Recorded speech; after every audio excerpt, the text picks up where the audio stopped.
Okay, welcome to Word Without Walls. Welcome to the Wednesday night sunlight service. This is Love Part 2. And as we continue in the year of love, where again, we're just going to keep talking about love. I believe God is love. What we saw last week was even that word love, it means love feast. He is what satisfies the hunger, the appetite of our heart. He is the source of everything that we need. So then this week I thought we would continue on in that, almost in that exact same vein, and really kind of get down to the nitty-gritty, the rubber meets the road, the practical application of, okay, if God is love, if God is the love feast, how then do I partake of that feast? How do I eat that? How do I enjoy that meal, so to speak, so that I can get what my heart is longing for, so that I can satisfy myself in Him? How do I really do that? And as simply as I can make it, to give away the spoiler alert, to give the ending right at the beginning, I believe that the number one way that we can partake of that love feast, the best way to feel loved, is to love somebody. And we're going to see that here in the scriptures in a minute. In John chapter 4, John chapter 4 is going to be my main text. I want to read two different blocks of that chapter. I'm going to skip through some of the stuff for sake of time. But before we get there, I want to read Revelation chapter 2, verse 17. And really, again, I think the way that we eat this meal is by sharing it. The way that we receive this love is by releasing it. Because the truth of the matter is that even though it may feel like there's a God-shaped, love-shaped void inside of us, there isn't. It's already been filled. In the beginning, when God created the heaven and the earth, it was dark and void and without form. And then in the next verse, He spoke and He said, "Let there be light." He didn't leave us in that state. And even when we were in that state, His Spirit brooded over the waters. He was always with us. So while it may have seemed like, while it may have felt like, while it may have looked like in the dark that we had this hole inside of us, He filled it immediately. He filled Himself. He filled us with Himself. So even when it feels like you're not loved, you are. You absolutely are. You know, Paul speaks in great length about how nothing can separate us from the love of Christ. Nothing. Because He is love and He lives inside of us. How could you be separated from what's inside of you? You can't. And that's the best thing about God's love, is that even though it's inside of us, the more we give it away, the more we're filling ourselves with that love. Because that's what love is. Love is giving. You know, the famous Bible verse, John 3:16, God so loved the world, He gave. That's what it means to love in a nutshell. So if you want to feel loved, you need to give love, and that's how you experience that love. But here's my caution. Don't give love hoping to receive it from the person or from whoever it is that you're giving it to. Because that's not how love works. Love is not, I'll scratch your back in the hopes that you'll scratch mine. Love is, you have an itch, let me scratch it for you. So if you're looking to love in order to be loved, you've got it backwards. You've totally and completely missed the finished work of the cross. We don't love in order to be loved. We love because we are loved. But again, what we're talking about tonight is experiencing that love, feeling that love, eating that love feast that Jesus prepared for us. You know, when the psalm says He prepared a table for us in the presence of our enemies. And I think really in the presence of your enemies is when you have the greatest opportunity to let that love out. Because Jesus said, if you love somebody who loves you, then, you know, big deal. Everybody does that. But if you love somebody who is unlovable, if you love somebody who may not receive it or who certainly will not return it, now you've really started to do something. Now you've set something into motion that's greater than, I'm going to do it unto you in the hopes that you'll do it unto me. There's always something higher. There's always a more excellent way, and His name is Jesus. And that's what we see in Revelation chapter 2, verse 17. I think you guys know by now, if you listen to any of my videos or if you read any of my rants, I can't look at the Bible and see anything except Jesus. So when we see, I'll just read it first and then I'll explain what I'm trying to say. Revelation 2:17 in the King James Version of the Bible reads like this. He that hath an ear, let him hear what the Spirit saith unto the churches. To him that overcometh will I give to eat of the hidden manna, and will give him a white stone, and in the stone a new name written, which no man knoweth, saving he that receiveth it. Now, watch this. This is how simple my quote-unquote theology is. He that hath an ear, that's Jesus. Let him hear what the Spirit saith unto the church. Who's the Spirit? Jesus. What's the church? The bride of Christ, which becomes one flesh with him, Jesus. To him that overcometh, who overcame? Jesus. Will I give to eat of the hidden manna? What's the hidden manna? Jesus. And will give him a white stone. So what do we think the white stone is? Jesus. And in the stone a new name. What's the new name? Jesus. That's our new name. That's our new identity. That's who we were transformed into when we became a new creation in Christ. When we were conformed to his image. We received this white stone. We received his name. That's the new name. And then it says, which no man knoweth, saving he that receiveth it. That's why Jesus doesn't make sense to a lot of people, because they haven't received him. But when they receive him, then they will understand who he is, then they will understand who they are. Because when I say this is all Jesus, what I also mean is it's all us, because we are Jesus. He is the one who lives inside of us. He is the new name written in the stone. We are the stone, and he is written in us. His new name is written in us. It's written on our heart, where God wrote his law. He took out the stony heart of flesh, and he replaced it with a fleshly heart that he could write his law or his commandment on. The new commandment that says, love one another as I have loved you. So again, where does our love come from? It doesn't come from, I'm going to love you in hopes that you'll love me. It doesn't come from, I'm going to fake it until I make it. It comes from being loved.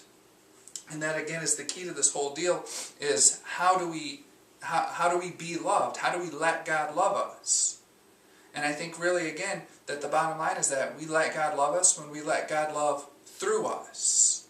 Not a fake it till you make it love, but I have something that I want to share with you love.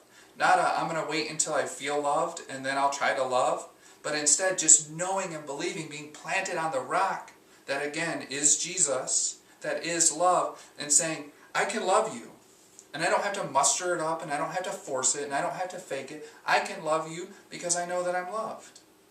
And when I put my faith on that rock, when I stand on that rock, when I start to walk in the truth of who Jesus is, not just for me, but in me and as me, when I start to really just let what's inside of me come out of me, then it becomes real, then it becomes lasting, then it becomes true love from one to another. A true love that doesn't expect anything in return. A true love that does for others instead of trying to get for ourselves. I think that's where we've got love screwed up the most. Because we use love to say, you know, like I always use the example, I love Mountain Dew. But I don't love Mountain Dew because I want to make Mountain Dew's life better. I love Mountain Dew because Mountain Dew makes my life better. Okay, so that's not really love. That's not agape love. That's not God love. That's not what we're talking about when we're talking about this love feast. Because, again, in a sense, it is for us because it fills us up. But why does it fill us up? So that we can have something to share. God told Abraham, I will bless you so that you can be a blessing. Okay, he never does anything just for the sake of doing it. He always has a grander plan where what he does will then go forth, where what he does will then expand. The kingdom is ever expanding. You know, to his government and his peace, there will be no end. It doesn't just stop with me and I can say, okay, I'm loved, so I'm taken care of and you guys are on your own. No, instead it's, I'm loved and now I have something for you. Now I have something I can share. Now I have something that you need. And again, when we're talking about this hidden manna, that's where, keep that phrase in mind because that's where we're going to look in John chapter 4. When we're looking at this hidden manna, we're looking at something that you know, maybe it requires a little understanding. Because when the manna was given to the people of Israel, it showed up, you know, with the dew in the morning, and all they had to do was go out and get it and eat it. Okay, but if we're talking about a hidden manna, we're talking about something a little bit deeper. We're talking about something a little bit more satisfying. Rather than just getting your needs met, and again, I know that's important to meet your needs. I know it's important to take care of business. But if that's all life is for, it's just to struggle through another day, just to meet your needs and your obligations, that's not really, that may be living, but that's not being alive. That's not being alive unto God. That's not having an abundant life. That's not having a life that's full of God, that's full of love. That's not having a life that's full of relationship, which is what Jesus said everlasting life was. He said everlasting life is knowing the Father and the one whom the Father has sent. everlasting life is experiencing and understanding that relationship between Father and Son, between Creator and creation, between the one who is love and the one who is loved. And when you understand that you're loved, then you can understand that you are love. And then you make that transformation. You make that change or that shift from thinking I'm an old man, I need stuff for me, I'm coming from a place of lack, I have to earn all of these things, I have to do in order to be. You can make that shift away from all of that stuff that Jesus went to the cross and buried, and you can come into newness of life. You can come into an experiential knowledge of what life is really all about. And what life is really all about, again, it's just simply, it's about love. To live is to love, and to love is to live. That's why we're here. That's what this whole thing is all about, is about loving each other with the same love that we are loved with. So let's look at John chapter 4 and hopefully bring out some truth about how we love or how we're able to love. And again, remember that phrase, hidden manna. So John chapter 4 in the King James, starting with verse 6, it reads like this. Now Jacob's well was there. Jesus, therefore, being wearied with his journey, sat thus on the well, and it was about the 6th hour. So Jesus is tired and hungry and thirsty. Verse 7, there cometh a woman of Samaria to draw water. Jesus saith unto her, give me to drink. That's how the natural man, the old man, that's what we think of as human nature. I'm thirsty, give me something to drink. I have a need, fill my need. That's like basic humanity 101. That's where a lot of us, even today, that's where we live. Even in our relationship with God, that's where we live. God, I have a need. Gimme. But as we're going to see, as always, there's a more excellent way. Verse 8 says, for his disciples were gone away unto the city to buy meat. So his disciples left to take care of him, and here comes this lady, and he asks her for something to drink. Verse 9, then saith the woman of Samaria unto him, how is it that thou, being a Jew, askest drink of me, which am a woman of Samaria? For the Jews have no dealings with the Samaritans. Jesus answered and said unto her, if thou knewest the gift of God, and who it is that saith to thee, give me to drink, thou wouldest have asked of him, and he would have given thee living water. So again, he's flipping it around right off the bat. First he comes to her and he meets her on a level that she can understand. I have a need. I'm going to ask you to fill my need. But then he says, but if you knew who I was, if you understood that I am the source, then you would have come and you would have gotten from me what I have. You would have stopped messing around with all this other stuff. You wouldn't have needed water from anybody else if you had come to the source of living water. And again, that's what I'm saying when we understand that God is love. Anytime we think of well, I want somebody to love me, somebody does. Okay, and his name is love. And you are full of that love, even when it doesn't feel like it, even when you're hungry, even when you're thirsty for it, even when you feel like your appetite is not satisfied in it. That's where we go. We go to the source. So verse 11, the woman saith unto him, Sir, thou hast nothing to draw with, and the well is deep. From whence then hast thou that living water? She's like, God, you don't make any sense. You're not qualified to give. First you're asking me to give you what you need, and now you're telling me you can give me what I need, but you're not qualified. You don't have what I need. She says, Art thou greater than our father Jacob, which gave us the well, and drank thereof himself, and his children, and his cattle? Jesus answered and said unto her, Whosoever drinketh of this water shall thirst again. And that's our problem. We think we can satisfy our appetite somewhere else, and we can't. We think we can fill that hole that we feel that is already filled with something else. And that's what we saw last week when we saw that, man works to fill his appetite, but it's never fulfilled. He can't do it. He can't get what he needs naturally. He can't get what he needs on his own. He can only get what he needs when he goes to the source. And that's what Jesus says in verse 14. He says, But whosoever drinketh of the water that I shall give him shall never thirst, but the water that I shall give him shall be in him a well of water springing up into everlasting life. So again, he's not just giving us a drink of water when we're thirsty to quench our thirst. He's making us into that well of water. Okay, he's not just filling our needs, but he's making us a supply of needs. Now we can fill needs. Now we can stop going to him with our hand out, because now we have what we need. Now we've been satisfied because we went to the source and we know what's available to us. So skip down now, because I want to cut through some of this. He tells her to get her husband, and she says she doesn't have a husband, and he starts revealing things to her. He starts communicating with her. He starts showing her really a picture of herself. And skip down to verse 24 of John chapter 4. And Jesus says, God is a spirit, and they that worship him must worship him in spirit and in truth. The woman saith unto him, I know that Messiah cometh, which is called Christ. When he is come, he will tell us all things. Jesus saith unto her, I that speak unto thee am he. And upon this came his disciples, and marveled that he talked with the woman. Yet no man said, What seekest thou, or why talkest thou with her? The woman then left her water pot, and went her way into the city, and saith to the men, Come see a man which told me all things that ever I did. Is not this the Christ? Interesting to me that she left her water pot. Interesting to me that after a relationship, after a conversation, after an experience with Jesus, she wasn't thirsty anymore. She forgot about her natural need. And then not only that, but she went and she started to share what she had received from him. Jesus, and again, we don't know everything that Jesus said to her. We just know these words that were recorded. But what Jesus did was he told her that you've had, he said you've had, I think he said you've had 5 husbands. Yeah, you've had 5 husbands, and the guy you're with right now isn't your husband.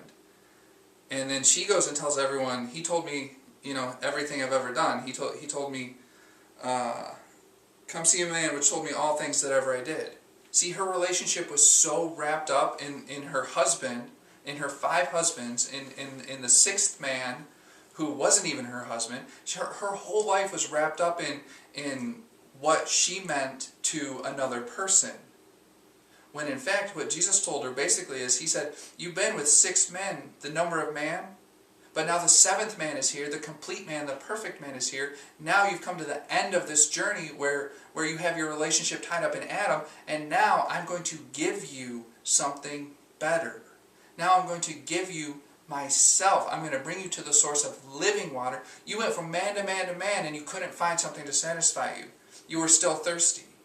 And now that you've had an experience with Jesus, you left your water pot.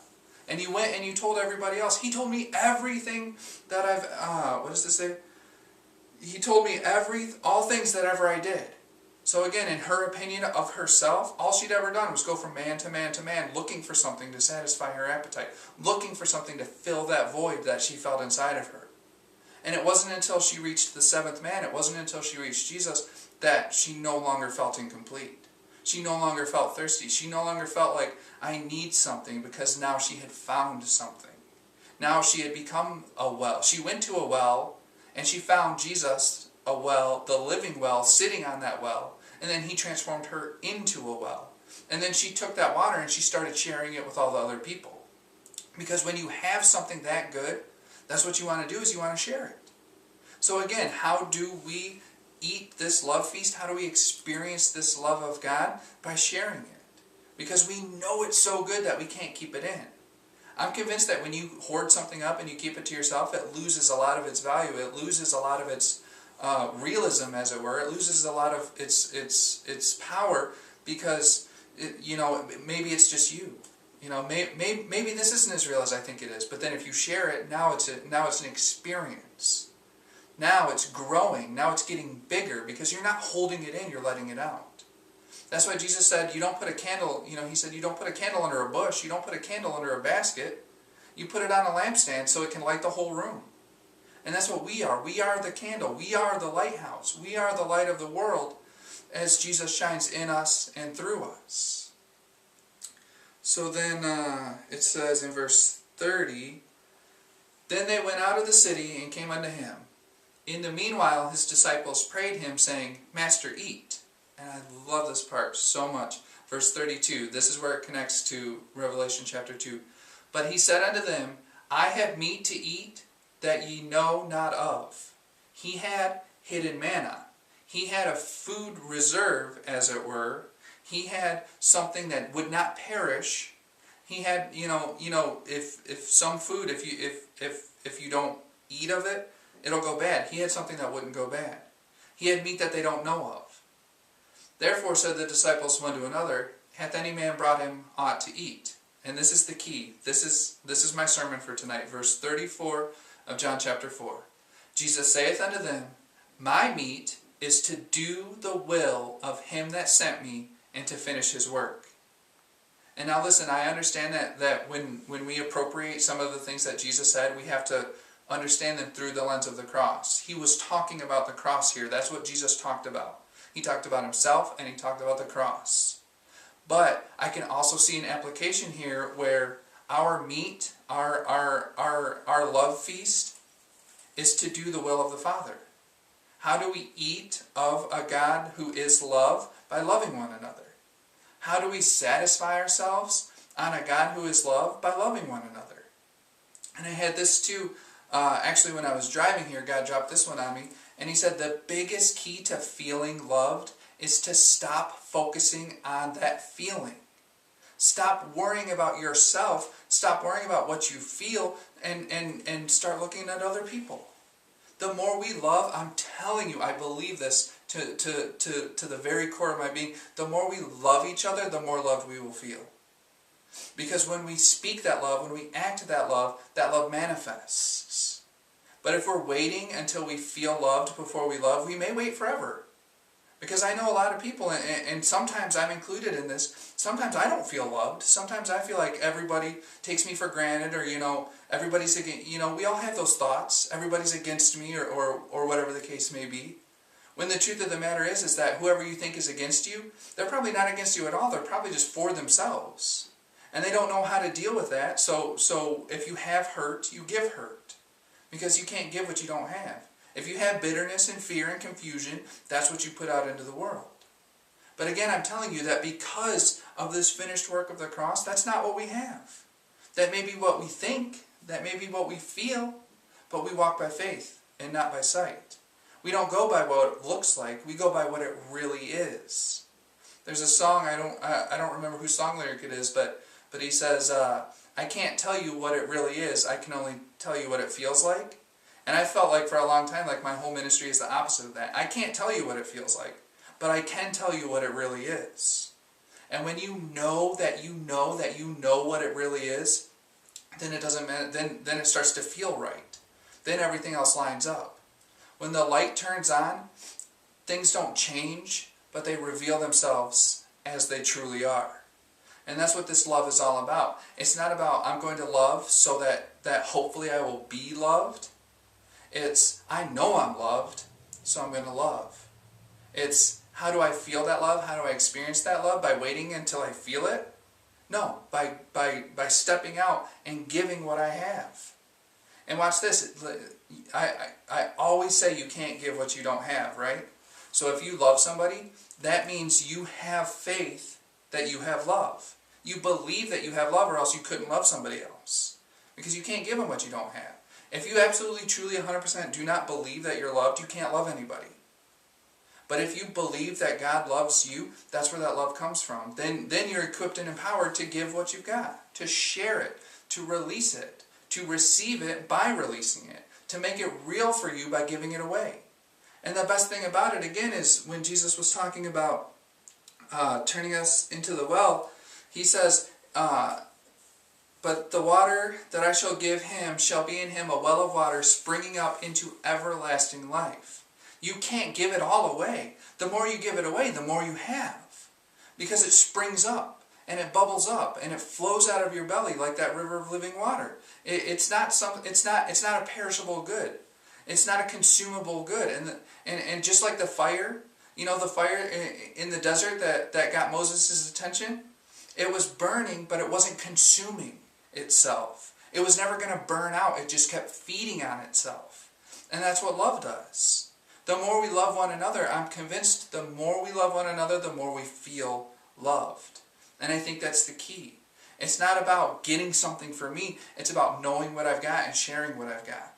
It's not about, God, feed me, I'm so hungry. It's about, I've got so much supply. I've got an abundant supply that I'm gonna stop worrying about me and I'm gonna go feed others. We read this verse, I don't remember, a couple of weeks ago about Paul talking about how he said, "My God shall supply all your need according to his riches and glory." Paul wasn't worried about his needs. He knew that God had him covered. He knew what he had. He knew he didn't need anything because he was connected to the source. And because he was connected to the source, he said, "My God will supply your need." Daddy's not just going to take care of me, he's going to take care of you. And chances are he's going to use me to do it. Chances are he's going to take care of you by me taking care of you. And when I take care of you, because I know that I'm taken care of, then I will truly experience that feeling of knowing that I'm taken care of. Because how could I take care of you if I wasn't taken care of? It's like in an airplane, you know, they say when an airplane is going to crash or whatever, that a parent needs to put his own mask on first, and then his child or whoever it is. You have to take care of yourself before you can take care of someone else. And again, I know that there's a lot to be said about ministering out of vulnerability, ministering out of hurt, ministering out of all these things. But the bottom line is you can't give something you don't have. Okay? So you cannot love unless you know you're loved. You can't love in order to get love.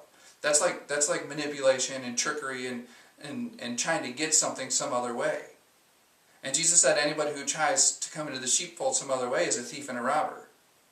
So again, what we're saying is this life of love, it's not about waiting until we feel it. It's about doing it in order to feel it. It's not about saying, well, God, if you would just love me more, then I'd have enough love to give. No, it's about knowing that he loves us and giving it without reservation. Giving it without fear that we'll lose what we've got. Sometimes I think we miss out on what God has for us because we're so busy clinging to the scraps that we think we have. And if we would just release those things, if we would just let God have his will and his way, he would take us to, what does the Bible say?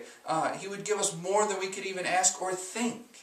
His plan is so big and so beautiful and so powerful, and I think we limit it so many times because we're afraid to lose what we've got. When again, what did Jesus do? He gave his life. He gave it for us and he gave it to us. He laid it down so that he could pick it back up, so that we could have it, so that we could experience it. And that to me, again, that to me is the practical. The rubber meets the road, okay, if God is a love feast, how do I partake of this? This is how we do it. How did Jesus, what was the meat that he was talking about? How is he, the disciples went to get food and then they came back and Jesus wasn't hungry anymore. Why? Because he had ministered to somebody. He had spent time with somebody. He had connected with somebody. He had loved somebody. And by releasing that love, he satisfied himself. He satisfied her. He gave her a life change. He transformed her into the same well that he is. And at the same time, he filled his own well, so to speak, by giving what he had. So that's what I have this week. And of course, you know, obviously next week we're just going to continue talking about love, the different aspects of love, the different manifestations of love. And I hope this helps us really know how to experience the love feast. You know, the Spirit and the bride say, come. And I don't think they're saying, come or else. I think they're ringing the dinner bell, and I think they're saying, come and get it. I think it's available to us if we would just sit down and just share a meal. Okay, when Jesus said, I stand at the door and knock, he said, whoever answers the knock, I will come and sup with them. He didn't just prepare a meal for us, he shares it with us. And that's how we experience it, by sharing it with each other. So, again, that's what I have for this week. Thank you for your attendance. Thank you for listening. I love you, and there's nothing you can do about it. Amen.